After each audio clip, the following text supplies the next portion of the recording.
model tidur itu tetap dapat membatalkan rasa wudhu, atau baik itu tidur secara berdiri atau tidur tidur berbaring, jelas ya itu dapat membatalkan rasa wudhu. Kecuali tidurnya seseorang yang duduk dalam keadaan menetap. Menetap di sini artinya apa? Pantatnya itu tidak bergerak, tidak terangkat. Diam. Nggak boleh geser-geser. Terus bagaimana kalau orang yang tidur ini kan pantatnya kan juga diam kan, tidak goyang kan, menetap kan? Itu bagaimana hukumnya? Maka di sini dijelaskan tetap batal. Jadi tidur di sini tidur yang selain dalam keadaan menetap itu wudhunya batal. Paham. Terus yang nomor 3 itu zawal akli, yakni hilangnya akal. Contohnya seperti mabuk. Terus apa lagi? Gila. Terus pingsan. Nah itu hal tersebut dapat membatalkan rasa wudhu. Terus apa lagi? Amnesia apa? Oh hilang ingatannya bisa. Jadi intinya pikirannya itu sudah tidak normal lagi. Di sini contohkan bisukrin au marodin au jununin atau gila au himain atau ayan. Ayan ini orang yang kejang-kejang. Ya. Terus selanjutnya yang nomor 4 itu lamsu rajuli al marata al ajnabiyah, yakni menyentuhnya seorang laki-laki terhadap perempuan yang bukan mahram. Paham? Jadi bedakan antara mahram dengan muhrim ya. Jadi banyak di kalangan kita itu salah mengartikan mahram dengan muhrim. Contohnya ada orang yang orang dengan laki-laki dengan perempuan. Oh itu bukan muhrim. Nah salah ini. Muhrim itu orang yang sedang berihram. Berihram ini orang yang sedang melaksanakan haji. Paham atau umroh? Paham. Jelaskan lagi. Paham. Lanjut.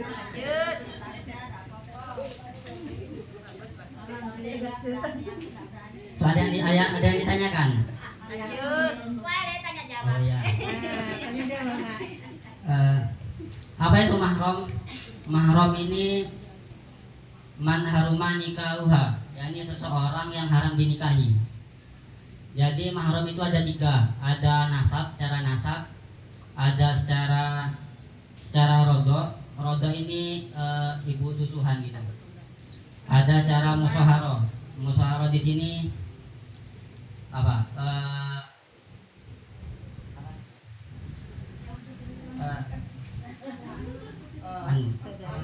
bukan. Musyaharah di sini antara menantu sama ibu orang mertua. Ya. Jadi contohnya yang nasab di sini seperti anak ke orang tua, kakak adik itu. Terus kalau rodo ini contohnya ibu susuhan. Contohnya seperti contohnya saya ketika masih bayi itu disusui terhadap orang tua ibu saya. Maka saya dengan teman saya itu mahram. Jadi hukumnya haram untuk menikah. Terus yang nomor 3 musyaharah. Antara menantu dengan orang tua itu mahram. Contohnya orang menantunya itu perempuan, orang tuanya laki. Antara anak perempuannya, mantu perempuan dengan orang tua laki-lakinya itu haram, hukumnya menikah. Paham?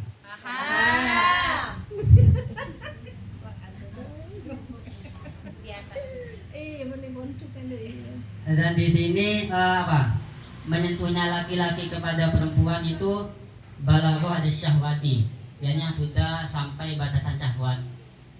Kalau laki-laki itu lumrahnya berumur 15 tahun dengan ditandai pipi basah. Kalau perempuan itu lumrahnya umur 9 tahun, yang mana tanda-tandanya itu seperti head dan semacamnya.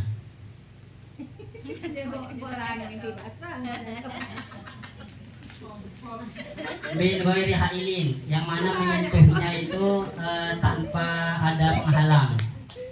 Jadi kalau ada penghalangnya meskipun tipis itu gak batal wudhunya.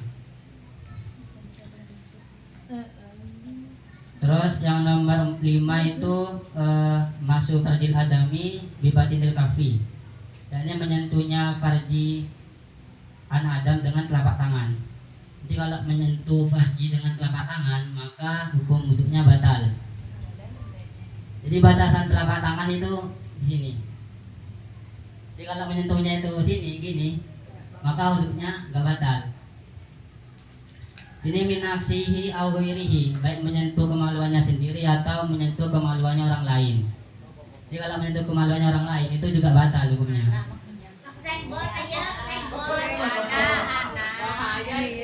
Saubiron au kabiron, baik yang disentuh itu masih kecil ataupun sudah besar.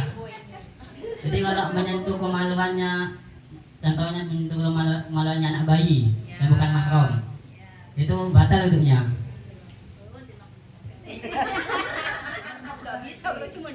Hayyan au maitan, baik yang masih hidup atau yang sudah mati.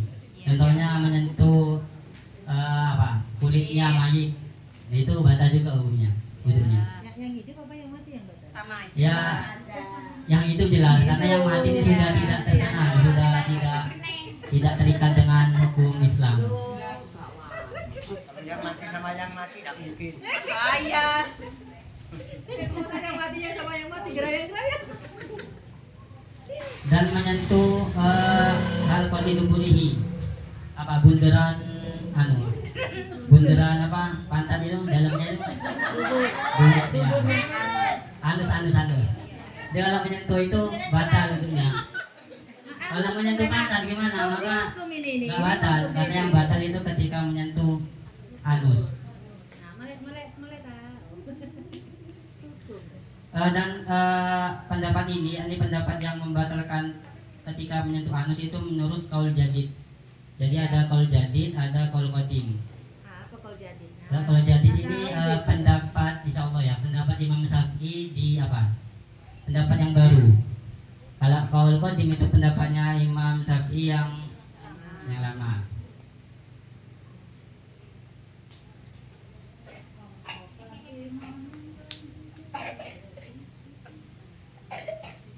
Kalau menyentuh apa? Ini apa? Ya, ujung jari. Itu bagaimana hukum wudhunya? Menyentuh apa dulu? Menyentuh kemaluan atau Atau menyentuh selain jenis. Itu gak batal ya. Hanya yang batal itu telapak tangan. Semana batasnya segini nah. Iya, batasannya tuh ini. Oh segini ibu-ibu. Jadi selama menyentuh ini itu gak batal. Jadi yang gak terlihat ini, yang gak terlihat itu dinamakan Ini enggak apa-apa berarti. telapak tangan. Terus kalau menyentuh rambut dengan rambut bagaimana? Menyentuh rambutnya orang yang bukan mahram. Iya, bagaimana? Atau menyentuh kuku dengan kuku? Maka gak batal ya, karena bukan kulit. Karena yang dimaksud musyaharah di sini kulit dengan kulit.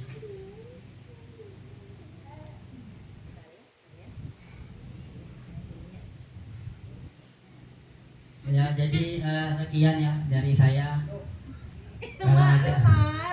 Jadi saya buka sesi pertanyaan. Tadi bukannya Oh. 65 ya? Sesi pertanyaan. Ayo ibu-ibu tanya tentang Bukan si Tatun tadi baca. cita tuh nak. Masih kurang. Tahu Pak. Ya ada tanya jawab ibu-ibu.